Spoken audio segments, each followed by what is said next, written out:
पूर्व वित्त मंत्री और बीजेपी के वरिष्ठ नेता अरुण जेटली का शनिवार को दिल्ली के एम्स में निधन हो गया। वो लंबे समय से बीमारी से जूझ रहे थे।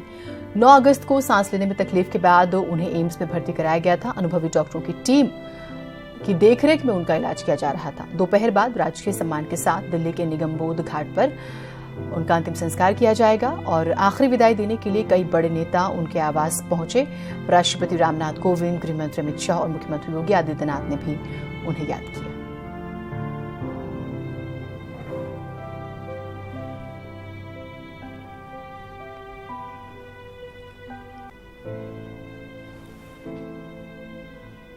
प्रधानमंत्री मोदी बहरीन में हैं। यहां के मनामा स्टेडियम में लोगों को संबोधित करते हुए उन्होंने अरुण जेटली जी को याद किया और कहा कि उन्होंने अपना एक दोस्त खो दिया है। विद्यार्थी काल से जिस दोस्त के साथ सार्वजनिक जीवन के एक के बाद एक कदम हम मिलकर के चले, राजनीतिक यात्रा साथ साथ चली, हर पल एक दूसरे के साथ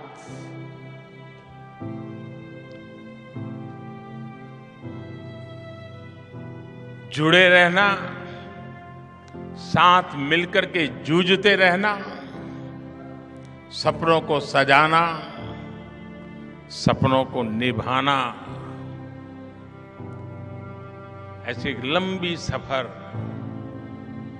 जिस दोस्त के साथ की वो अरुण जेटली, भारत के पूर्व रक्षा मंत्री, वित्त मंत्री,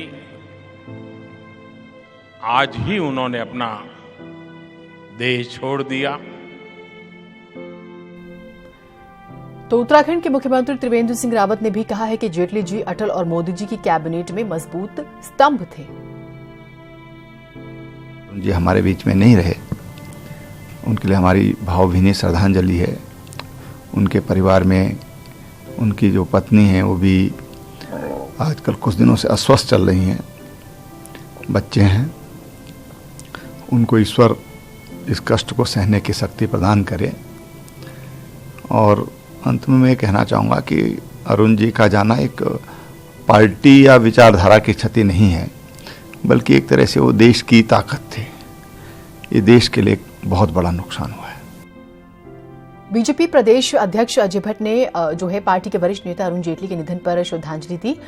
कहा कि जेटली का निधन देश और पार्टी के लिए बड़ा नुकसान है। इसको अपूरणीय क्षति हुई है जेटली जी के निधन से।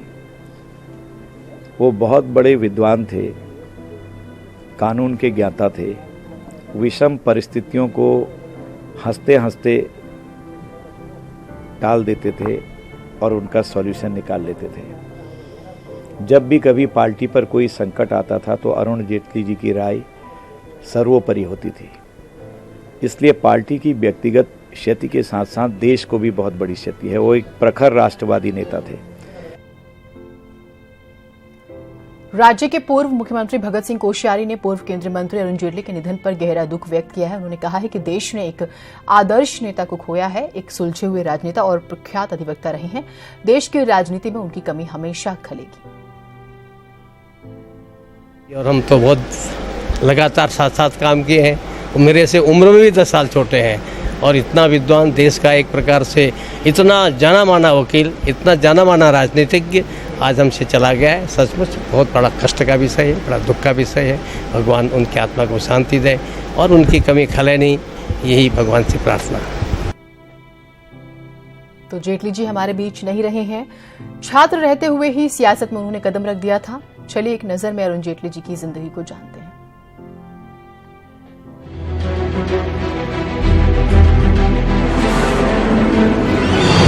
वो बनना तो चाहते थे चार्टर्ड अकाउंटेंट, लेकिन बन गए अधिवक्ता, क्योंकि नियति को उन्हें एक बेहतरीन नेता जो बनाना था।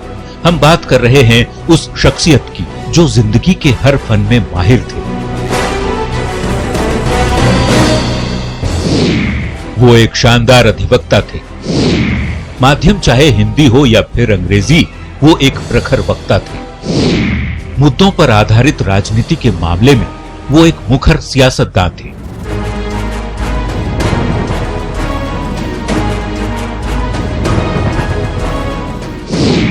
अट्ठाईस दिसंबर 1952 को अपने दौर के मशहूर वकील महाराज किशन जेटली के घर अरुण जेटली का जन्म हुआ था। उनकी मां का नाम रतन प्रभा जेटली था। वो बचपन से ही मेधावी थे और पिता खुद बेहतरीन वकील थे, इसलिए उन्होंने अपने पिता की विरासत संभाली और पहले एक सफल अधिवक्ता बने और उसके बाद एक कामयाब नेता भी बन गए। तो चलिए अब सबसे पहले जेटली के पॉलिटिकल करियर पर एक नजर डाल लेते हैं। 1980 में बीजेपी के सक्रिय सदस्य के रूप में शामिल हुए। 1991 में बीजेपी के राष्ट्रीय कार्यकारिणी के सदस्य बने। 1999 के आम चुनाव से पहले बीजेपी के प्रवक्ता बने। 13 अक्टूबर 1999 को वाजपेयी सरकार में सूचना और प्रसारण मंत्री बने। वाजपेयी सरकार में जेटली को कानून, कंपनी मामलों और वाणिज्य मंत्रालय का जिम्मा मिला। 3 जून 2009 को राज्यसभा में विपक्ष के नेता बनाए गए। 1980 से 2014 तक सीधे तौर पर कोई चुनाव नहीं लड़े। 2014 में अमृतसर लोकसभा क्षेत्र से पहली बार चुनाव लड़े। गुजरात और उत्तर प्रदेश से राज्यसभा सदस्य रहे। अरुण जेटली ने छात्र जीवन से ही सियासत में कदम रख दिया था। आइए देखते हैं पूर्व वित्त मंत्री जेटली के विद्यार्थी जीवन का सफर। प्रसिद्ध अधिवक्ता और बीजेपी के प्रमुख नेता रहे। 1957 से 69 तक दिल्ली के सेंट जेवियर्स स्कूल से 12वीं तक की शिक्षा ली। 1973 में Shri Ram college of commerce से बीकॉम की डिग्री ली। 1977 में दिल्ली विश्वविद्यालय से कानून की डिग्री हासिल की। 1974 में दिल्ली विश्वविद्यालय के छात्र संघ अध्यक्ष भी बने। बहरहाल जेटली अब हमारे बीच नहीं रह गई हैं तो उनकी यादें जो हमेशा हमें याद आएंगी। Bureau report, news 18 network. राज्य में पंचायत चुनावों की सरगर्मियां तेज हैं। सभी राजनीतिक पार्टियां तैयारियों में जुट गई हैं। गांव की सत्ता को साधने के लिए हर समीकरण साधा जा रहा है। बीजेपी और कांग्रेस तो बिना सिंबल के पार्टी प्रत्याशी मैदान में उतारने की तैयारी में है। पंचायत चुनाव बना नाक का सवाल। सत्ता के सेमीफाइनल की तैयारी में जुटे बीजेपी कांग्रेस। पंचायत चुनाव नजदीक हैं, लिहाजा नेताओं के कदम शहर छोड़ गांव में दस्तक दे चुके हैं। जन समस्याएं सुनी जा रही हैं, क्योंकि 2022 विधानसभा चुनाव से पहले के पंचायत चुनाव बीजेपी और कांग्रेस दोनों के लिए लिटमस टेस्ट साबित होंगे।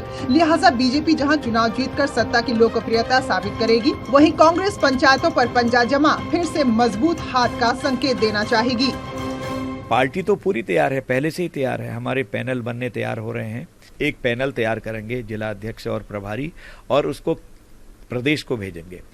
प्रदेश में हम लोग उसमें से एक आदमी को, जो पैनल आएगा उसमें अधिकृत करेंगे, वही हमारा अधिकृत प्रत्याशी होगा। हमारी हर क्षेत्र में तैयारी पुख्ता है। कांग्रेस पार्टी तो इस चुनाव को 2022 के विधानसभा चुनाव के सेमीफाइनल के तौर पर देख रही है और दावा कर रही है कि उसने रणनीतिक बिसात बिछा दी है और पार्टी की कोशिश बाजी मारने की होगी। कांग्रेस पार्टी तो इस चुनाव को थोड़ा गंभीरता से लेना चाहती है। पहले तो सर्वसम्मत उम्मीदवार बनाने की योजना है कि जहां जहां सर्वसम्मत से उम्मीदवार बनाए जाएंगे तो पार्टी उनको अधिकृत करेगी। जहां ऐसा डिस्प्यूट का मामला होगा उसके लिए प्रभारी बनाए गए हैं। उनसे बातचीत करके एक आम रास्ता निकाला जाएगा कि जो विनिंग कैंडिडेट होगा और जिसका समाज में अच्छी छवि होगी उसको पार्टी टिकट देने की बात करेगी। राज्य में कुल 7,760 ग्राम पंचायत, 85 ब्लॉक और 13 जिला पंचायत के मुखियाओं का चुनाव होना है। इसलिए कोई भी पार्टी चुनाव को हल्के में लेने के मूड में नहीं है, क्योंकि सत्ता की सबसे छोटी चाबी से निकला जीत हार का संदेश 2022 का गणित बना भी सकता है तो बिगाड़ भी सकता है। हल्द्वानी से न्यूज़ 18 के लिए शैलेंद्र नेगी की रिपोर्ट। उत्तराखंड के 78 लाख मतदाताओं की संख्या में प्रदेश में बीजेपी संगठन के पास 25 लाख सदस्य हो गए हैं, यानी अब बीजेपी का किला अभेद है। ऐसे में सवाल ये उठता है कि बीजेपी ने कैसे इतनी बड़ी संख्या में सदस्य बनाए और कैसे बीजेपी ये दावा कर रही है कि वाकई में बीजेपी के पास इतने नंबर में सदस्य हैं। रिपोर्ट देखिए। उत्तराखंड में बीजेपी ने पार्टी सदस्यता अभियान 6 जुलाई से 20 अगस्त तक चलाया। उत्तराखंड बीजेपी संगठन को हाईकमान से 10 लाख नए सदस्य बनाने का लक्ष्य दिया गया था, जिसको पूरा कर लिया गया। इससे पहले बीजेपी के पास 15 लाख सदस्य थे और अब बीजेपी के पास उत्तराखंड में 25 लाख सदस्य हुए। 2019 के लोकसभा चुनाव में उत्तराखंड में 78 लाख वोटर थे। अब बीजेपी दावा कर रही है कि प्रदेश में कोई भी चुनाव होगा उसमें बीजेपी अपनी गिनती 25 लाख से शुरू करेगी। जहाँ तक प्रक्रिया का प्रश्न है तो पहला जो कदम है वो मिस कॉल देने का रहा है, जिसमें 8980808080 पर कॉल दी जाती थी और उसके जवाब में केंद्र से ही नए सदस्य का नंबर और एक लिंक प्राप्त होता था, जिस लिंक को दबाने के बाद ऑनलाइन ही एक उसका सदस्यता का फॉर्म खुल जाता था, जिसको जो सदस्य हैं जो नए बने हैं वो भर करके तत्काल सबमिट कर देते थे। बीजेपी का दावा कैसे सही है? फोन से मिस कॉल करके बीजेपी ने बनाए हैं सदस्य। दिल्ली बीजेपी मुख्यालय में सभी मिस कॉल रजिस्टर होंगे। प्रदेश संगठन को सारी डिटेल भेजी जाएगी। पार्टी के कार्यकर्ताओं द्वारा भी फॉर्म भरवाया गया। सभी नए सदस्यों का डिजिटल के आधार पर रिकॉर्ड बनाए गए। 1 करोड़ की आबादी में बीजेपी ने अपनी नींव मजबूत कर ली है, क्योंकि जिस तरह से बीजेपी की सदस्य बने हैं उससे तो यही लगता है कि उत्तराखंड में दूसरे राजनीतिक दलों के लिए सत्ता तो दूर की बात, बल्कि अपनी बची कुची जमीन बचाना भी मुश्किल हो जाएगा। किशोर रावल, न्यूज़ 18, देहरादून। यूपी के मिर्जापुर की तरह चकराता में स्कूली बच्चों को खराब खाना देने का मामला सामने आया। यहां आश्रम पद्धति गर्ल्स हॉस्टल स्कूल लांगा पोखरी में लंबे समय से बच्चों को घटिया और खराब खाना दिया जा रहा है, जिसकी वजह से कई बार बच्चे बीमार भी हुए हैं। नाश्ते में बच्चों को सड़ी ब्रेड दी गई, फंगस लगी हुई ब्रेड की तस्वीरें भी सामने आई। गांव वाले नाराज हुए जब उनको भी इस बारे में जानकारी मिली और हंगामा किया। सर, हम इनको बार बार बोलते हैं। एक बार पहले भी पेरेंट्स आए थे यहाँ पे ना, पेरेंट्स एक बार आए थे। उस दिन भी पेरेंट्स ने देखा कि यहाँ पर किस प्रकार की स्तर, उनको उस दिन जो है चेतावनी दी गई थी, लेकिन 3-4 दिन की चेतावनी दी गई थी, लेकिन प्रदेश में डेंगू के मरीजों की बढ़ती संख्या को लेकर अस्पतालों की बदइंतजामी की खबर दिखाए जाने का असर भी हुआ है। स्वास्थ्य सचिव रितेश झा ने मामले का संज्ञान लेते हुए महत्वपूर्ण बैठक की और डीएम, सीएमओ और सभी सरकारी अस्पतालों के सीएमएस भी मौजूद रहे। बैठक में निर्देश दिए गए हैं कि सभी अपनी जिम्मेदारी को गंभीरता से लें, जिससे मरीजों को दिक्कतें न हों। तो देहरादून में 500 से ज्यादा मरीजों में डेंगू की पुष्टि जो है वो हो चुकी थी, जिसके बाद आपके अपने चैनल ने इस खबर को प्रमुखता से दिखाया भी था।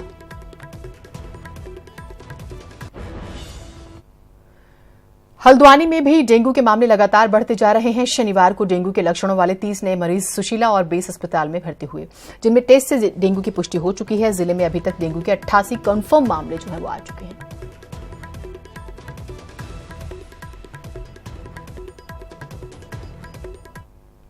उधर उधम सिंह नगर के गदरपुर में टैंकर की चपेट में आने से बाइक सवार पिता पुत्र की मौके पर ही मौत हो गई।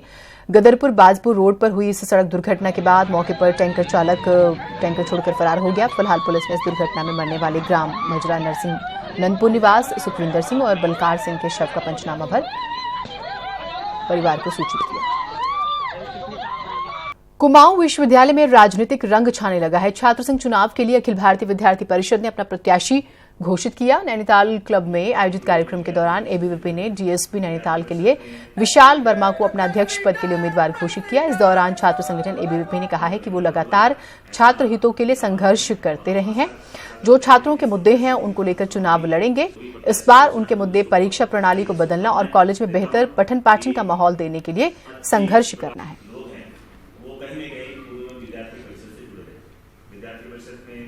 डीएसपी परिषद नैनीताल से अपना प्रत्याशी घोषित किया है। उसके लिए विशाल वर्मा को हमने अपना प्रत्याशी अधिकृत किया है। इसी छात्रों के बीच में हम साल भर काम करते हैं, उन्हीं सब कामों को लेकर हम छात्रों के बीच में जाएंगे। उसमें सबसे बड़ा मुद्दा इस बार हमारा सेमेस्टर सिस्टम को खत्म करने को लेकर सरकार से जो मांग हमारी भी चल रही है। हरिद्वार जिले में सहकारी बैंक में नियुक्ति प्रक्रिया विवादों में आ गई है। 32 पदों पर चल रही नियुक्ति को हाईकोर्ट में चुनौती मिली है। हाईकोर्ट की एकल पीठ ने पूरे मामले पर सुनवाई कर राज्य सरकार और रजिस्ट्रार कॉर्पोरेटिव को 4 हफ्तों में जवाब दाखिल करने का आदेश दिया है।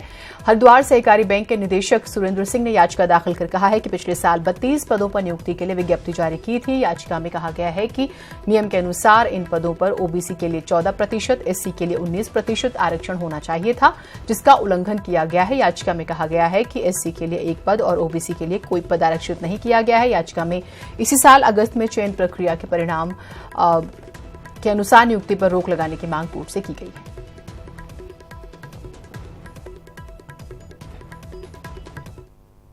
देहरादून के थाना राजपुर में शर्मसार करने वाला मामला सामने आया है। आश्रम संचालक और उसके साथी पर 2 महिलाओं ने बलात्कार का गंभीर आरोप लगाया। सहस्त्रधारा रोड स्थित परमधाम न्यास आश्रम के संचालक और जनेऊ क्रांति के अध्यक्ष पर 2 महिलाओं ने सामूहिक दुष्कर्म का आरोप लगाया है। पुलिस को दी गई तहरीर के अनुसार महिलाओं ने बताया कि देहरादून के ग्राम शेरा सहस्त्रधारा रोड पर परंपरागत जो परधाम आश्रम है वहां किसी कार्यक्रम के लिए वो पहुंची थी और रात को आराम कर रही थी आश्रम में। रात्रि को 2 महिलाओं ने उन्हें बताया कि महाराज चंद्रभान उन्हें बुला रहे हैं। महिला चंद्रभान के कमरे में पहुंची तो जनेऊ क्रांति के अध्यक्ष कुलदीप कुमार और चंद्रमोहन महाराज ने महिला के साथ दुष्कर्म किया। पुलिस द्वारा मिली जानकारी के मुताबिक दोनों पीड़ित महिलाओं से जून 2018 में परमधाम आश्रम में बलात्कार हुआ था।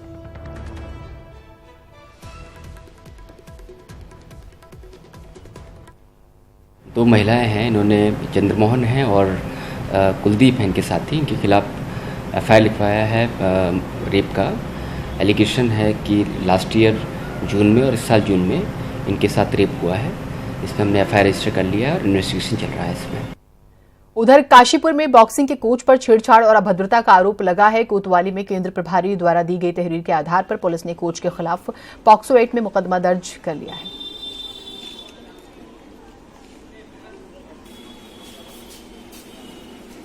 उनके द्वारा पहले अपने विभागीय उसमें जांच कर ली गई थी और जांच के बाद वो आरोप सही पाए गए। इस सूचना पर कोतवाली में धारा 354 आईपीसी और 6/7 पॉक्सो अधिनियम में अभियोग पंजीकृत किया गया है। इसमें अग्रिम विधिक कार्रवाई की जाएगी।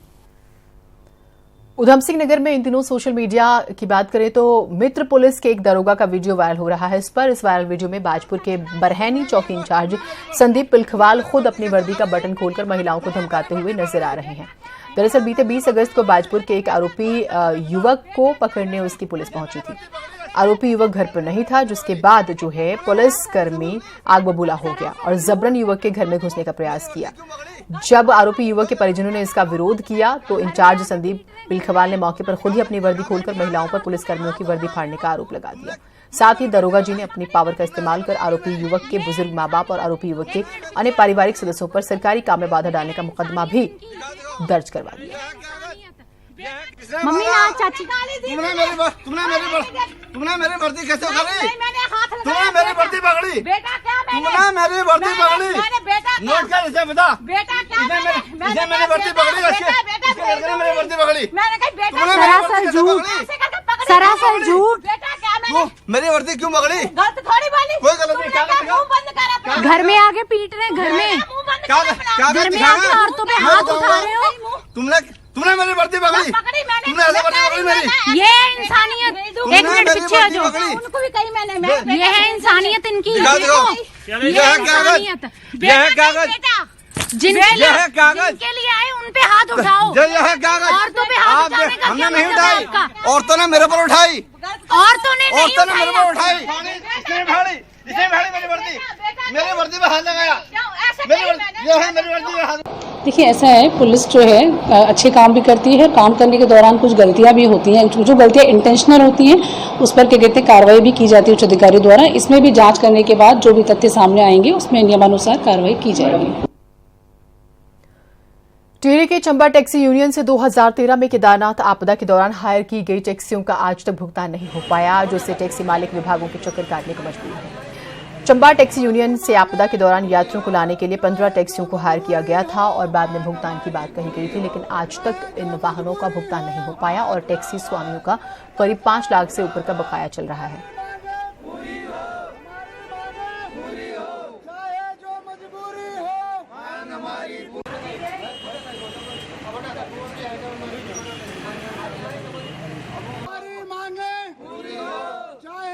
हमारी गाड़ियाँ 2013 में वहाँ पर यात्रा में गई थी और हमारी गाड़ियाँ 6 महीने तक वहाँ पे फंसी रही और जिसका भुगतान जो है सरकार के द्वारा दिया जाना था अन्य डिस्ट्रिक्ट में वो मिल चुका है, हमारे टिहरी डिस्ट्रिक्ट में नहीं दिया गया है, जिसका हम बार बार वहाँ पे चक्कर काट रहे हैं। पहाड़ भले ही आपदा की चपेट में हो, लेकिन नैनीताल में बीते 2 साल के मुकाबले इस बार कम बारिश दर्ज की गई है। हालांकि सुकून देने वाली बात यह है कि झील की रंगत लौट आई है।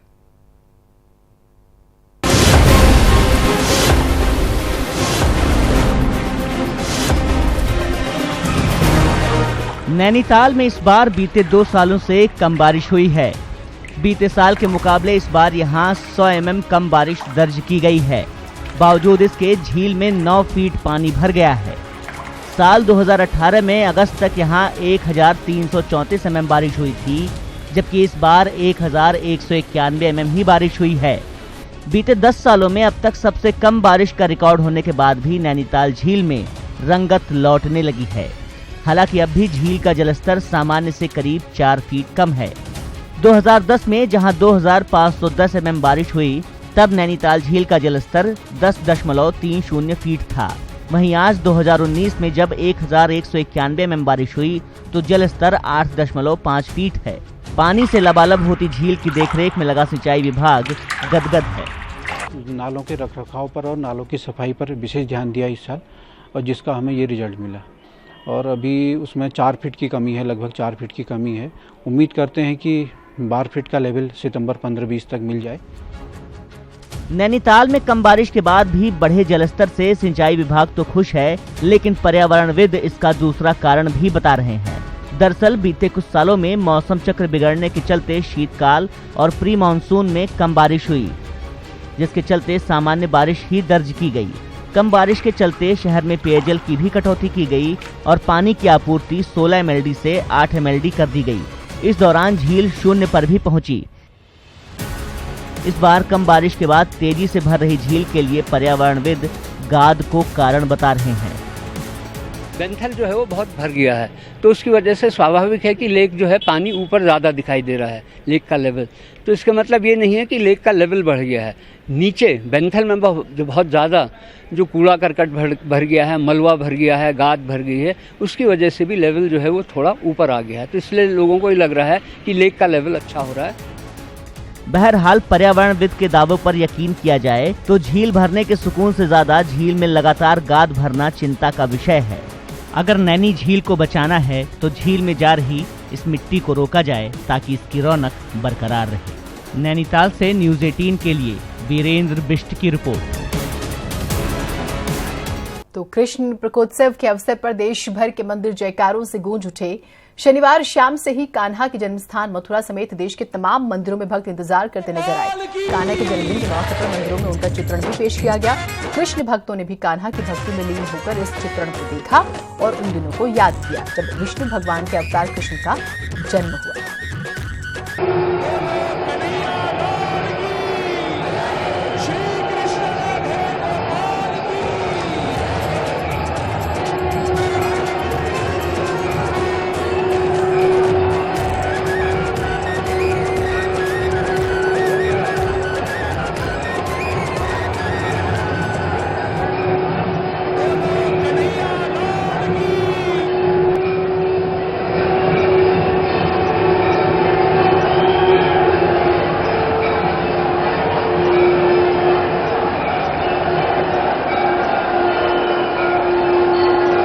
पंजाबी बाग स्थित मंदिर में भी लोग रात में कान्हा के दर्शनों के लिए उमड़ पड़े। देर रात तक मंदिर कन्हैया के जयकारों से गूंज गए।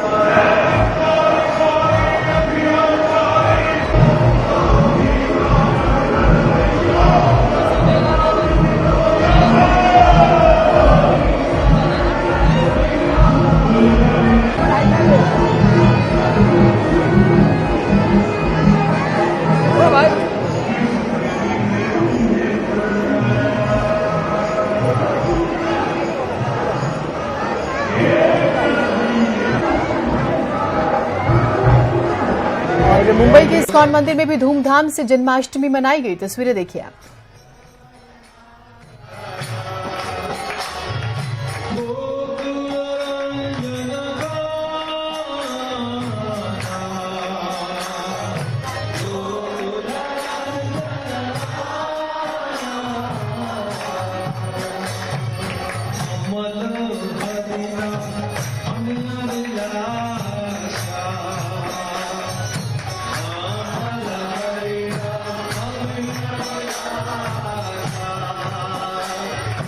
दिल्ली के इस्कॉन मंदिर में भी कान्हा के जन्म के साथ ही हरे कृष्णा के नारे गूंजने लगे।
और इसी के साथ इस बुलेटिन में इतना ही। दीजिए इजाजत। नमस्कार।